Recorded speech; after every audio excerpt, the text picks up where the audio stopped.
মোবাইলে যা ইচ্ছে তাই করছি, যা ইচ্ছে তা শেয়ার করছি, যা ইচ্ছে তা সেন্ড করছি। ও যুবক শোনো, যারা একেবারে মোবাইল নিয়ে একেবারে মাতোয়ালা হয়ে গিয়েছো, শুনো শুনো, মন দিয়ে শুনো, রিয়েল ঘটনা শুনো। যা এর পূর্বেও মাদিনী চ্যানেলে বলা হয়েছে। দুই বন্ধু ছিল, এক বন্ধু হঠাৎ মৃত্যু হয়ে গেল।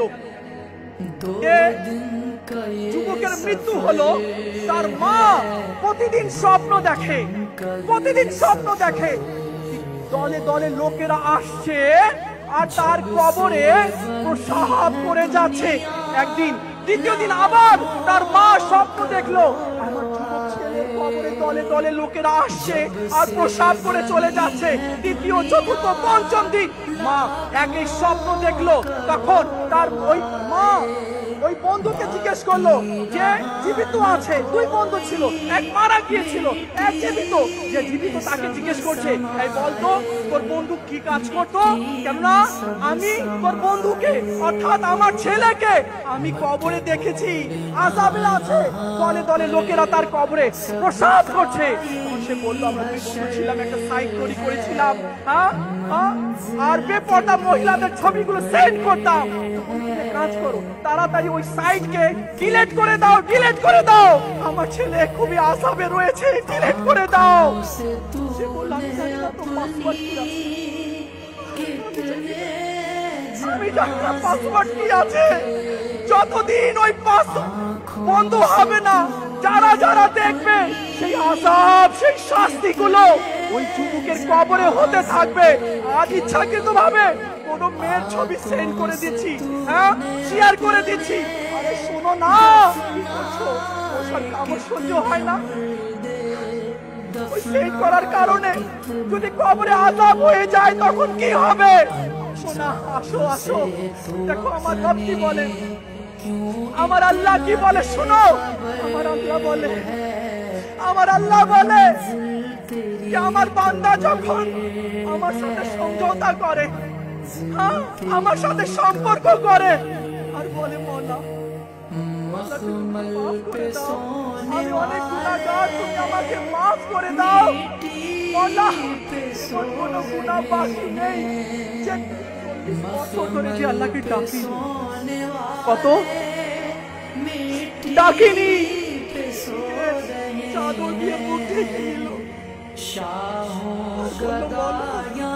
এতদিন তো তুমি আমার আমার গুনাহকে প্রকাশ করনি, আমার গুনাহকে তুমি ঢেকে রেখেছিলে। আজ লজ্জিত করিও না আমার সম্প্রদায়ের কাছে। সত্যিকারে অন্তরে তওবা করছি, সত্যিকারে অন্তরে তওবা করছি, আর তোমার নাফরমানি করব না। তুমি যা বলবে আমি তাই করব, যা আদেশ করেছো তার উপরে পালন করব। তোমার নাম তো রহিম। আজকে লজ্জিত করিও না, এখানে আমার সম্প্রদায়, আমার ছেলে মেয়ে রয়েছে, আমি সত্যিকারে অন্তরে তওবা করছি, আর গুনাহ করব না। বৃষ্টি শুরু হয়ে গেল, এই বলার সাথে সাথে বৃষ্টি শুরু হয়ে গেল। নবী বলেন, মওলা কি হলো? তুমি বৃষ্টি দিয়ে দিলে, তুমি তো বলছিলে বৃষ্টি দিব না, যতক্ষণ না সেনা বের হয়ে যায়, এখন বৃষ্টি দিয়ে দিলে। আল্লাহ বলল, মুসা আমার বান্দা আমার সাথে সম্পর্ক করে নিয়েছে।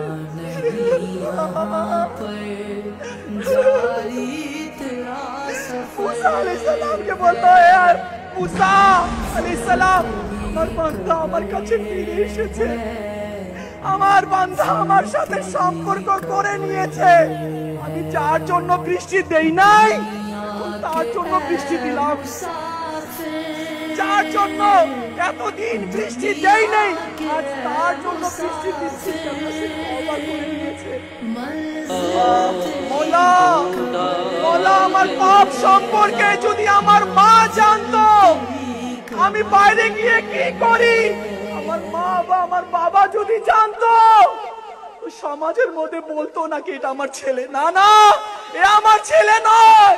আমার পাপ সম্পর্কে, আমার গুনাহ সম্পর্কে আমার ভাই যদি জানতো তো সমাজে ভাই বলে পরিচয় দিত না। কিন্তু মওলা তুমি আমার এত পাপ দেখার পরেও তুমি আমার পাপের উপরে পর্দা ঢেলে রেখেছো। আমার আল্লাহ জানে। শোনো শোনো শোনো, মন দিয়ে শোনো। আমরা ঘুমাই, কিরামান কাতিবিন ঘুমায় না। আমরা আরাম করি, ফেরেশতা আরাম করে না।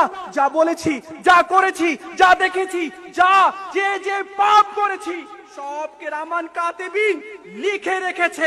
ইমাম গজ্জালি রহমতুল্লাহি ওয়ালি বলেন, হ্যাঁ শোনো, আজ সবাই মন দিয়ে শোনো। ইমাম গজ্জালি বলেন, যেদিন কিয়ামত কায়েম হবে, হাসরের ময়দান সাজানো হবে, আউয়ালিন আখিরিন সেখানে জমা থাকবে।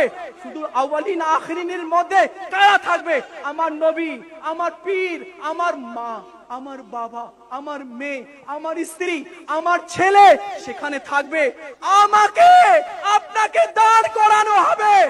অমুককে দাঁড় করাও, তার আমল তার হাতে দাও, আর সম্মুখে আউয়ালিন আখিরিনের সম্মুখে তার আমলগুলো পড়ে শোনাতে বলো।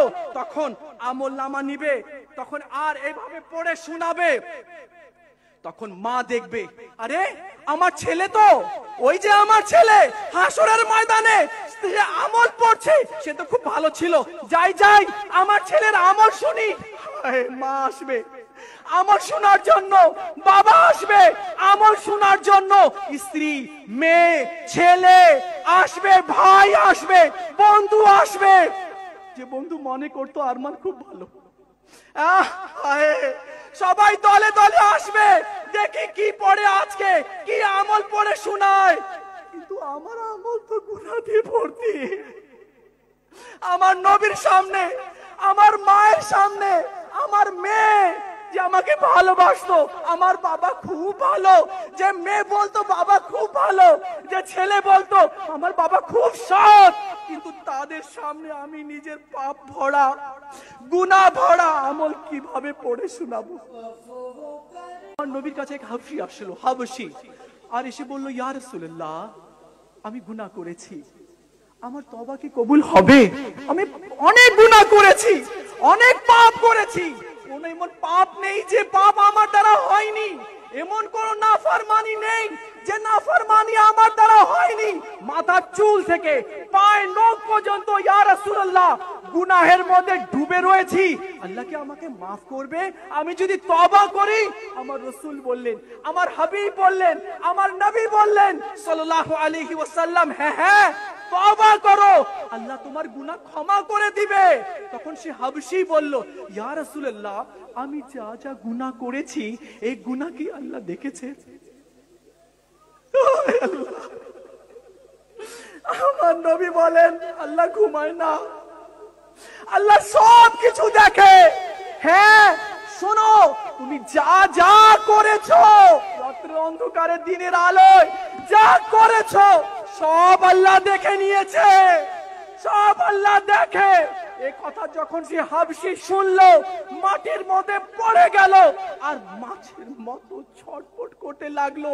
কিছুক্ষণ পর যখন তাকে নাড়িয়ে দেখা হলো, হিলিয়ে দেখা হলো, তার দেহে আর রূপ নেই, সে মারা গেল আল্লাহর ভয়ে, খৌফে খোদাই মারা গেল। আমি যা করেছি পাপ, যে হারাম দেখেছি, যা বদ কাজ করেছি সব আল্লাহ দেখে নিয়েছে, এই কল্পনা করে সে হাবশী ইন্তেকাল করলো। আজ আমরা নিজেকে চিন্তা করি, সুযোগ আছে তো, ইস্তেমাতে চলে এসেছি, আর আমার রব বলে আমার বান্দা যদি গুনাহ করে করে করে আসমান ভরে দেয়, জমিন ভরে দেয়, এরপরে অনুতপ্ত হয়ে সে যদি তওবা করে, আমি আল্লাহ তার তওবা কবুল করে নেব। আলহামদুলিল্লাহ, আল্লাহ তওবার দরজাকে খুলে রেখেছে, এখনো অপরচুনিটি রয়েছে। আজ আমরা 3 দিনের ইস্তেমাতে এসেছি, তওবা না করে যাব, তওবা করে যাব ইনশাআল্লাহ। মওলা তুমি আমাদেরকে ক্ষমা করে দাও। আল্লাহ ইয়া আল্লাহ ইয়া রাহমান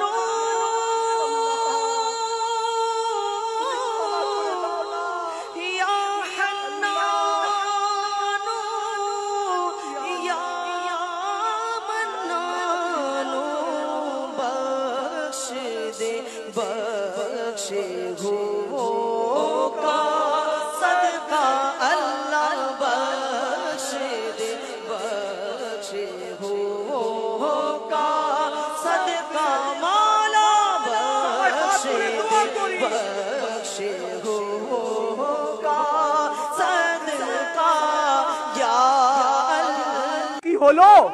তওবা তো করো, তওবার দরজা আল্লাহ খুলে রেখেছে, কিন্তু এমন ঢিঠ হয়ে গিয়েছি, ঢিঠ। আর একটা কথা না বললেই নয়, গুনাহের রোগ লেগে গেছে, গুনাহের রোগ, গুনাহের রোগ লেগে গেছে, চোখকে হারাম দিয়ে দেখার রোগ লেগে গেছে। যতক্ষণ মোবাইলে বা টিভি স্ক্রিনের মধ্যে যতক্ষণ হারাম না দেখি মন ভালো লাগে না, এটা বড় রোগ, রোগ লেগে গেছে, রোগ। এই রোগ দূর হচ্ছে না আল্লাহ, এই রোগ দূর হচ্ছে না, গুনাহের রোগ লেগে গেছে মওলা, গুনাহের রোগ লেগে গেছে, এই রোগটা দূর হচ্ছে না মওলা, তুমি আমাদের এই রোগকে দূর করে দাও, গুনাহের অভ্যাসকে মওলা দূর করে দাও। দুনিয়াতে এসেছি না, দুনিয়াতে এসে পড়েছি, টেনশন আছে, টেনশন, হ্যাঁ হ্যাঁ টেনশন আছে, এভাবে চললে হবে না, যা ইচ্ছে তাই করলে হবে না, যা ইচ্ছে তা দেখলে চলবে না, যা ইচ্ছে তা বললে হবে না, যেখানে ইচ্ছে সেখানে যাওয়া যাবে না, যা ইচ্ছে তা খাওয়া যাবে না, টেনশন আছে। যখন দুনিয়াতে চলে এসেছি এখন অনেক টেনশন রয়েছে, এক তো তওবা করে মরবো কিনা তার কোনো গ্যারান্টি নেই, ঈমান নিয়ে যাবো কিনা তার টেনশন, ঈমান নিয়ে যাবো কিনা সত্যি খোদার কসম তার টেনশন, হ্যাঁ হ্যাঁ তার টেনশন রয়েছে। হযরত সাইয়েদনা সুফিয়ান সৌরি রাহমাতুল্লাহি তাআলা আলাইহি ও হযরত সাইয়েদনা শাইবান রাই রাহমাতুল্লাহি তাআলা আলাইহি উভয় এক জায়গায় একত্রিত হলেন, দুই বুজুর্গ। হযরত সাইয়েদনা সুফিয়ান সৌরি সারা রাত কান্না করছেন, সকাল হলো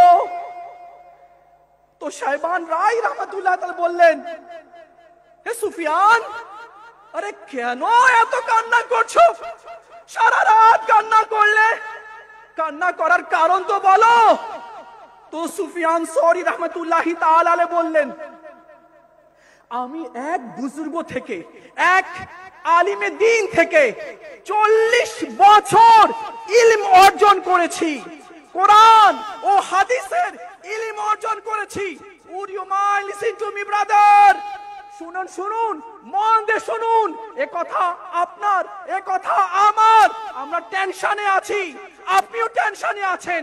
সেই টেনশন হচ্ছে কি তওবা করে মরবো কিনা, সেই টেনশন হচ্ছে ঈমান নিয়ে কবরে যাব কিনা, এটা টেনশন রয়েছে।